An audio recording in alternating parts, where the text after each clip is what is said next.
All right, well, we have some very special guests in our studio today from the Leesburg Animal Park.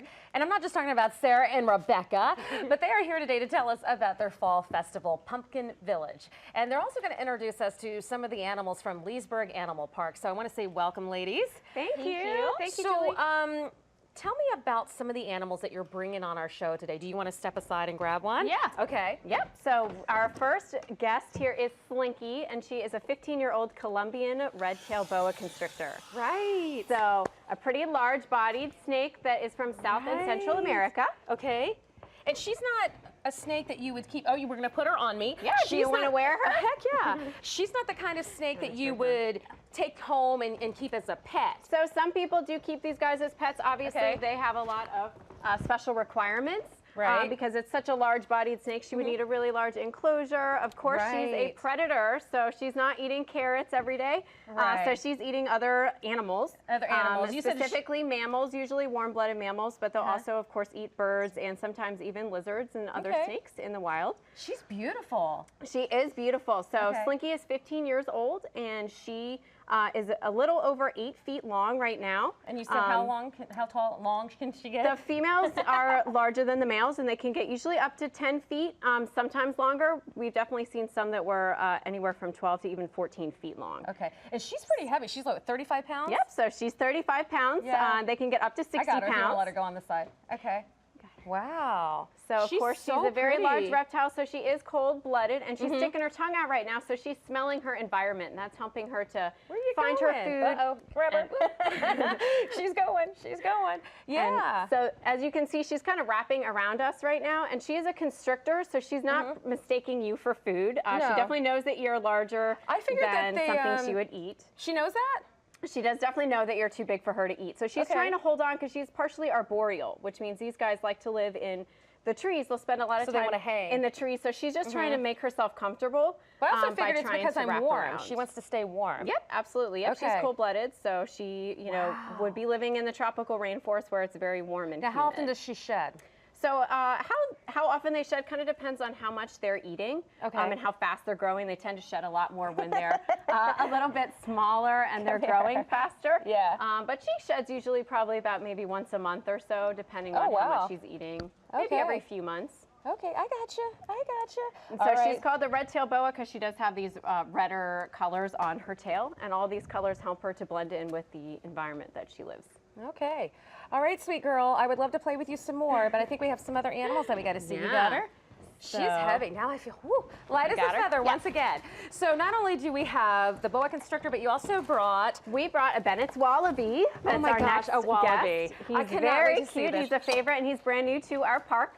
Now, a Bennett's wallaby is, of course, from Australia. Okay. And this guy's actually albino. So they're normally kind of a gray color. These guys are also called red-shoulder wallaby, and so, or red-necked wallaby. And so this guy, he lacks pigment, which is why he is all white and he has the little pink eyes. Are all wallabies albino or They no? are not all albino, nope. But this is it's kinda naturally shaped occurring like in the a- wild, which like is a pretty kangaroo. awesome. Yep, so he's a smaller So he's got relative of a kangaroo, Yeah, and we're oh, actually we're going to gonna let let him him hop walk? around a little bit so you guys can see how they move with their big back feet. So now when if he was in the wild and he was to fight, he would fight kind of like an 8th grade schoolgirl. He kind of Exactly, yep. So Okay. they obviously use their back feet for moving around. Their front feet they use a lot for fighting, foraging for food. Okay. The females, of course, are, well, these guys are marsupials, so the females will use their front legs to clean their pouch. And what will he eat? What are you feeding him now? So these are just kangaroo pellets that he's eating right now. In the wild, they are definitely grazers, so they're eating mostly grass, probably 75% grass. The rest of their diet is browse, so small shrubs and trees. Hugh? Can you turn around? So Hugh is a baby. He's only about 11 months old, so he is going to get a little bit bigger. The males get up to about 50 pounds. Now, is he still a joey?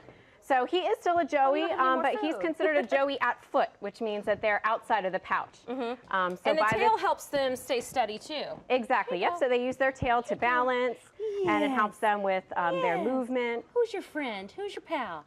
Yes.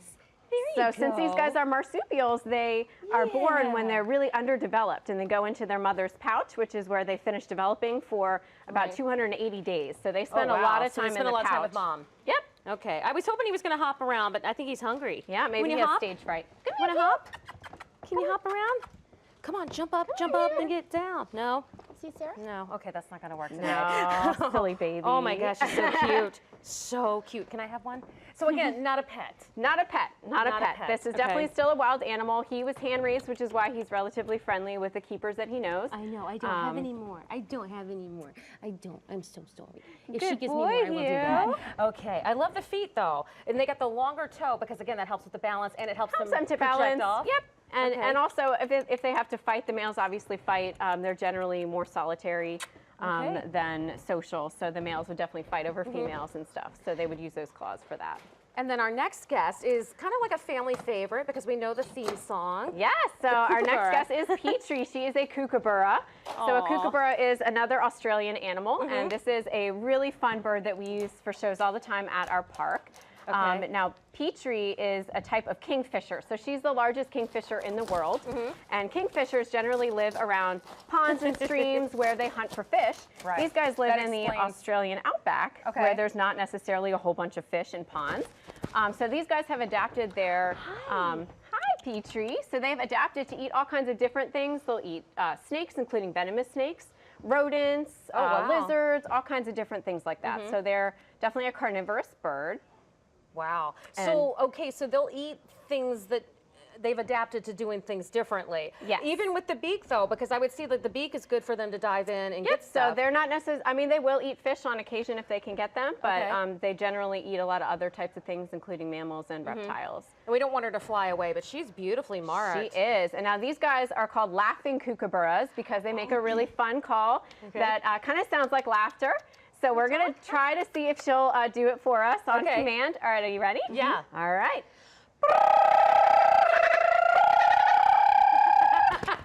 Don't go anywhere. Little Do it again. stage right there.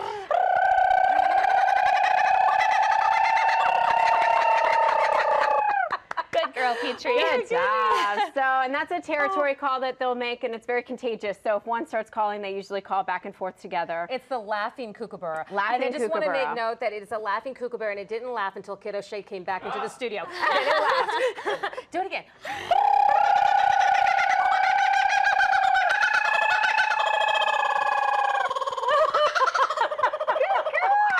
Good girl, Petrie. Oh my gosh, that is amazing.